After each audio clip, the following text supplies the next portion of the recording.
So welcome back, Waterstone students. I'm so excited to be able to share my testimony with you guys. And so here we go. My name is John, and this is my story of how God changed my life for the better. I was born in Puerto Rico into a Christian family. My mother and father were 18 years old when they became pregnant with me outside of marriage. My mom had just recently become a Christian before I was born, but my dad was not. And a few years later, they eventually got married. But them being unequally yoked and having me before marriage led to an unhealthy family dynamic starting from when I was young. My parents and relatives all loved me very well and treated me with kindness and love, but my life was not without struggles. When I was 9 years old, my little brother Joshua was born, but sometimes after that, my dad left my mother with no warning. Eventually, my mother made the hard decision to get a divorce, and this was because my mom had found out that my dad had been unfaithful to her and had gotten another woman pregnant while he was still married to her. During the time the divorce was happening, my mom was working full-time, raising 2 kids by herself, and completing her master's degree to become a nurse anesthetist. It was a really hard time for my family, but I kept myself busy with sports and I didn't think about it too much. While living in Puerto Rico, I went to a private Christian school starting from kindergarten, and it was here that I became proficient in English speaking and writing. Besides my parents' divorce, I honestly did not remember many emotional details from my adolescence, except for a few experiences that greatly shaped the trajectory of what I would later struggle with in life. When I was 7 years old, I was unwillingly exposed to pornography by older and distant cousins of mine, and I have memories of those same cousins bullying me as a kid, but this was the most hurtful thing that they ever did to me. To this day, I still don't know why exactly they chose to do that to me, but it stole a part of my innocence from an early age that I could never get back. Although I grew up in a Christian household and went to a private Christian school, the idea of salvation, whether or not I was going to heaven, never really crossed my mind. While aware of popular Bible stories, I never had a personal relationship with Jesus until I was in college. I did not know God personally, but I still held basic moral beliefs of how to treat others around you and the difference between right and wrong, even though I may not have always followed it. So, after I finished my sophomore year of high school, my family decided to move to Florida. My mom had found a great job opportunity, and I then decided to go to Winter Springs High School for the remaining years of my education. My idea of God back then was that He required a sense of self-denial as an end of itself. I would ask, who would want to submit to a God who does not appeal to my happiness or satisfaction? It seemed like the only 2 options back then were either to seek God's will and His glory, or seek my own will and my own happiness. Either to aim to make God look great or to aim at my own satisfaction. So I made the choice of living for myself now and surrendering to Christ later in life. Again, I never really thought much about salvation at this time, and as a young adult, you kind of assume that you have all the time in the world. So having this mindset, I followed vague moral values that I set for myself, but only when I wanted to.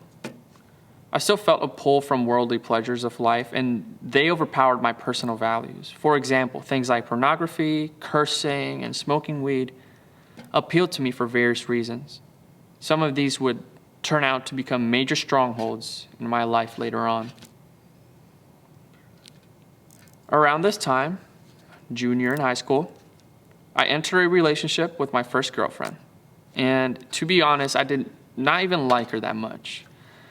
I just thought it would be nice to have a girlfriend in high school. However, I viewed the relationship more from infatuation and lust rather than love or genuine attraction. And this was mainly due to the false messages in our culture about the purpose of relationships, and it was even further backed up by what I saw in porn. These messages are harmful and warped compared to the actual truth of what God intends for a romantic relationship between a husband and a wife. All of these things, combined with the heightened attraction that comes with a new relationship, heavily influenced me to make questionable decisions with my girlfriend. Regretfully, we ended up crossing a physical line that should only be saved for marriage. A few months into the relationship, we had to abruptly break up when she had to move out of state. And honestly, I was slightly bummed, but kind of relieved, because I knew I didn't want to be with her forever and would probably break up eventually. I know it sounds a little harsh, but when you're living without Christ, you have no sense of conviction and very little empathy for how your actions affect others. And this is why it is so important to know Christ personally and intimately, because you will never be able to love and respect people consistently without Him.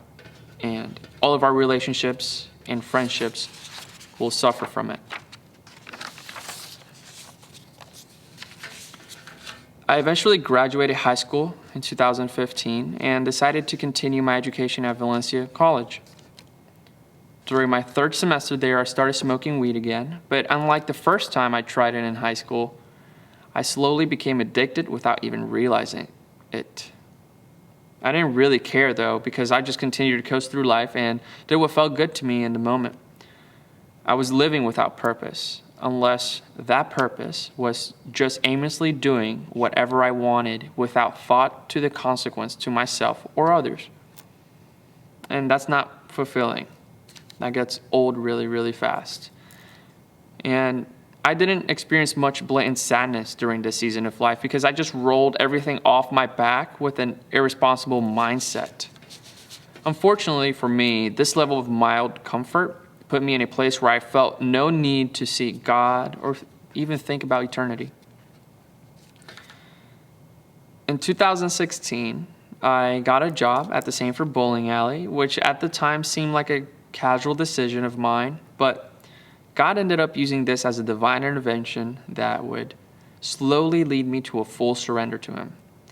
When I started working at the bowling alley, I very quickly became friends with Megan Tossi.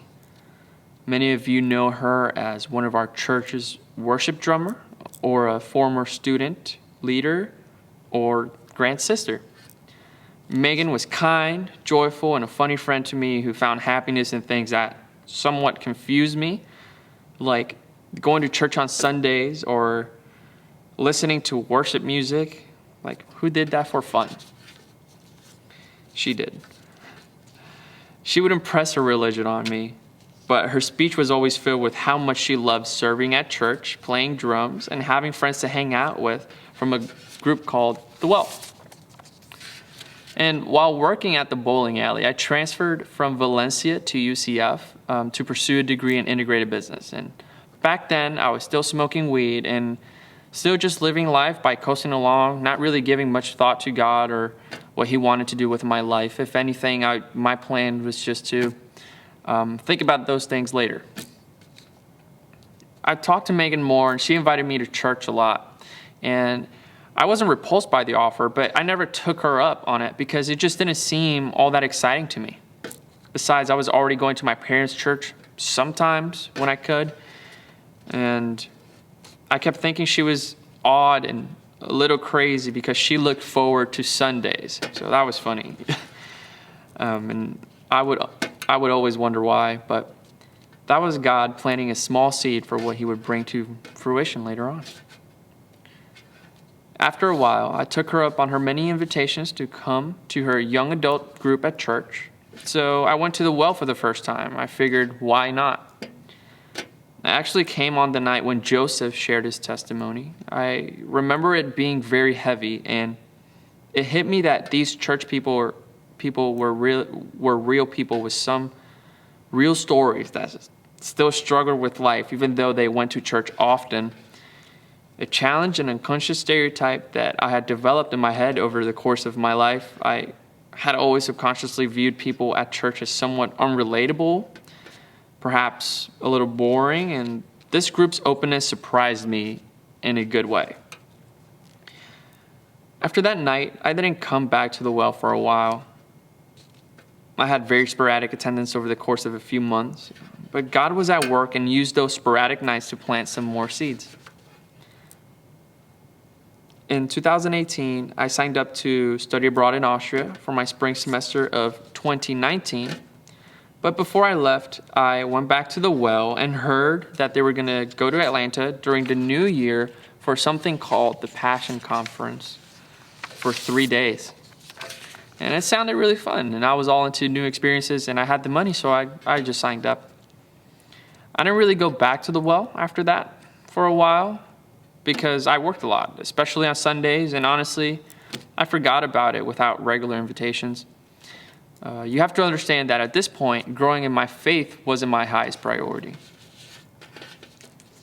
Megan would reach out to me occasionally to come back, but I would just brush it off.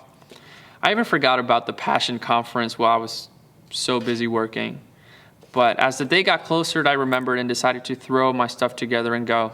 And during this time, I had slowly been reading the Bible more and getting curious about what it was all about and whether or not it was actually worth it. I later learned that Megan and her weekly prayer gathering, Revive, had added me to their prayer list, and God had apparently placed a burden on Megan's heart to pray regularly for me. And I gave him glory for doing so because those prayers sparked a curiosity within me to search for answers to understand more about God, faith, and the truth. During my weeks leading up to Passions, my eyes were open to what Christianity really was all about. I realized that God was not a killjoy who didn't care about my happiness or experience with the world, but that he actually valued it and wanted to give me a life that was full of joy and a promise of deep satisfaction in him when I lived it his way. In Psalm chapter 16, verse 11, it says that in his presence, or in your presence, there is fullness of joy, and at your right hand are pleasures forevermore. I realized that dropping my sinful habits wasn't an end to my fun, but a beginning to my fullest sense of freedom, joy, and satisfaction in him. I started to understand that he had plans for me that included my happiness, which coincides with his glory. Like it says in Matthew chapter 13, verse 44, Jesus describes the kingdom of heaven as a treasure hidden in a field, which a man found and covered up. Then in his joy, he goes and sells all that he has and buys that field. The two verses I just referenced, Psalm 16 and Matthew chapter 13, completely flipped my world upside down. And in other words, what they're saying is that God's will to be glorified is one with our desire to be satisfied. God is so dedicated to this end.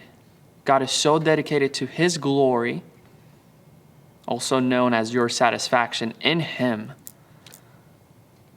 that he sent his own son to die for it. Another principle that I learned throughout this time was that God was not afraid of my questions and that he had nothing to hide from me as the God of truth.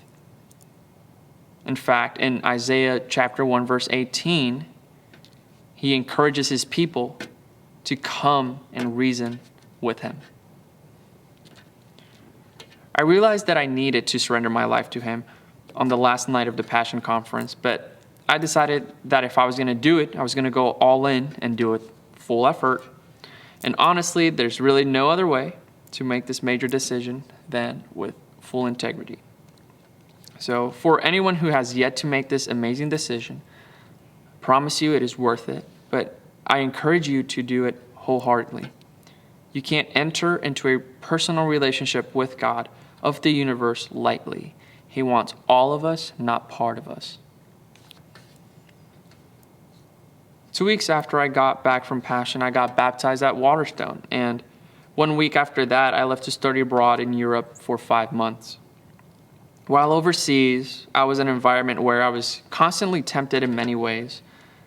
I found myself still living with the idea to just try new things and continue other things purely for the experience and because it seemed fun.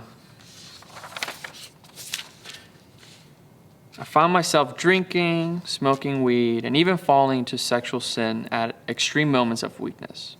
Looking back on those times, I remember being convicted by the Holy Spirit, who now lived inside me, before saying yes to all those things. But I ignored him because the fun I was presented with seemed more rewarding in the moment than saying no while everyone else was saying yes. I was a baby Christian who was very far from home with no Christian accountability or discipleship. Remember,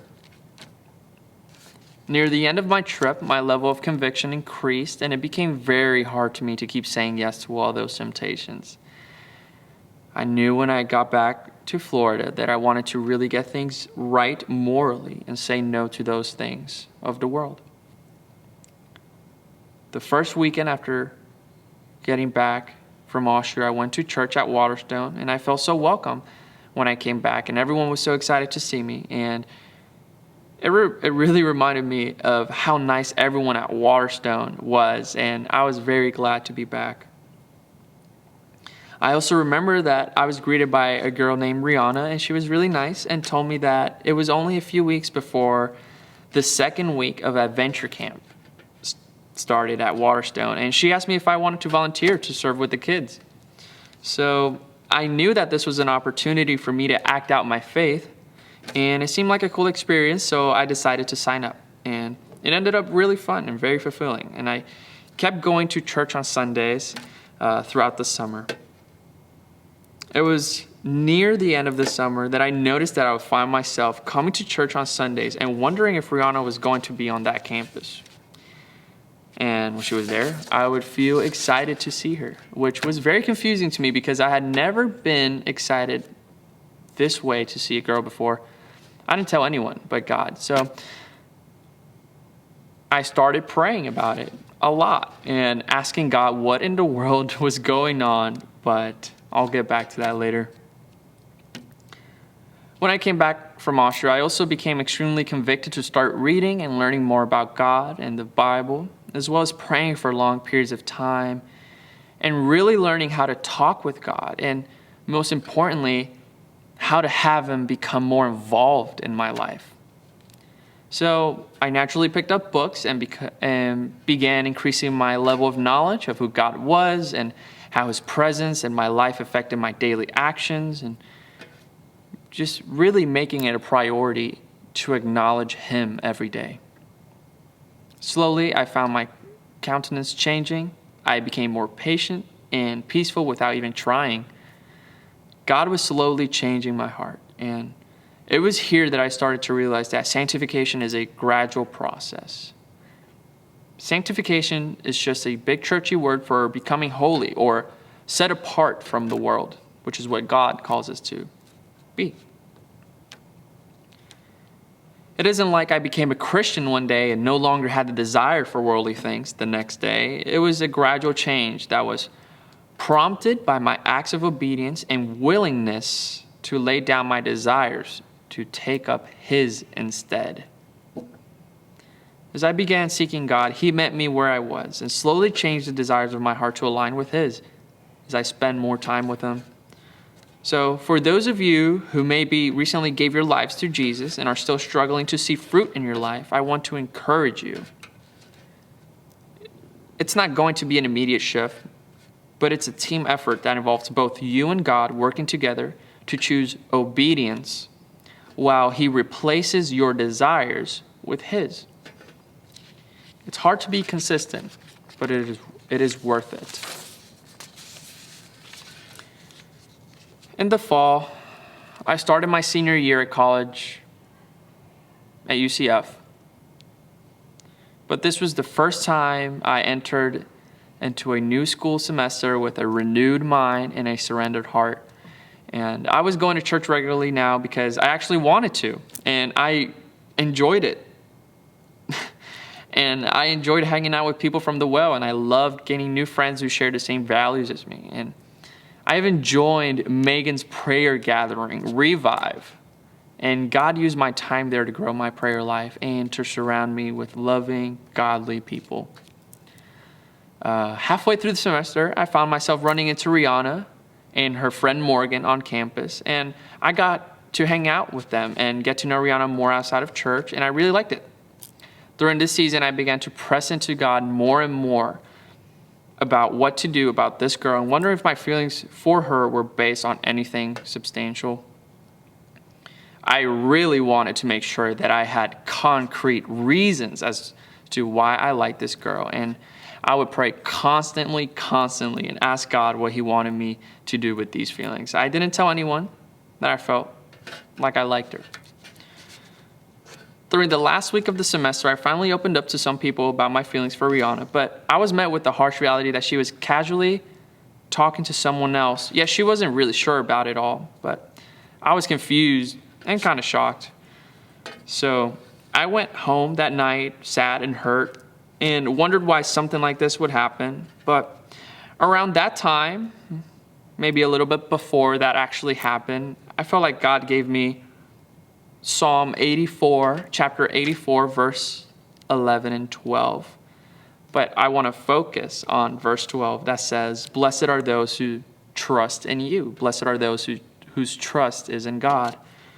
And I surely wanted to be blessed. So I chose to trust Him with my future, therefore handing this situation up to Christ, remembering that He had my best interest in mind. And it was here for the first time that I experienced deep peace, hope, and security, and trust that overpowered the sadness I was experiencing. God had used all of those times of reading and memorizing His word to bring those truths to remembrance for me when I needed it the most. After surrendering my emotions and wants over to God, I was able to live with a new level of hope and contentment that whatever God wanted to do with my life would be done with my joy in mind. This gave me hope that all things would work together for my good and His glory, which are one. Just like Paul says in Romans 8:28. 2 weeks after this, a group from the well all left to go back to the Passion Conference for the second year in a row. Now I was going with a renewed mindset and relationship with Christ, whereas compared before, I wasn't fully surrendered. And it just so happened that Rihanna was also going again that year. So I tried not to get excited, but I was still happy to see her, just as a friend would. But once we got to the hotel that night, Jaylene let me know that Rihanna was no longer talking to anyone, and I was really mind blown. I played it cool and decided that the best thing to do was not to rush it and just continue along in our friendship, naturally. I noticed that after I surrendered, instead of me trying to make things happen in my own strength, that God was working things together for me. Rihanna and I had a great time in Passion and started hanging out when we got back.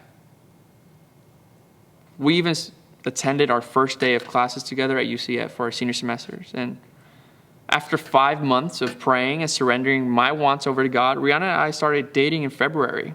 So I say this short story because this was really the first time I experienced God in this way.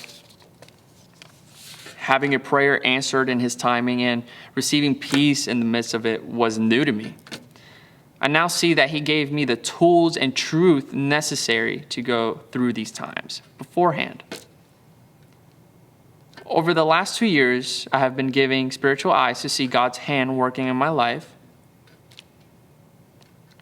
Through my parents' divorce, moving to Florida, pursuing my own desires while in high school and college, and fighting addiction, God planted seed throughout my life that were watered by the prayers of my mother, the invitations to church, and godly examples set by people like Megan, and from Christ-like friendship and prayers from people at Waterstone. Those seeds that were planted in water were brought to harvest at just the right time in my life. And God's timing for all things will far surpass anything I could ever manufacture for myself. I just graduated college last week, so I can't wait to see what else He will have me do as I continue to follow and represent Him in the workforce, in my new relationship, and in my church. I'd like to close my story tonight with Proverbs chapter 3, verse 5 and 6, which says, "Trust in the Lord with all your heart, and lean not on your own understanding. In all your ways submit to Him, and He will make your path straight." Keep seeking His word for the truth. Keep seeking His face for your joy. The book of Nehemiah says, "The joy of the Lord is our strength." God gives us victory over sin and strongholds through His Son, Jesus. This is how I'm able to let go of things that once consumed me. All of these things I have come to know as facts. And for me, there's no turning back to a life apart from God.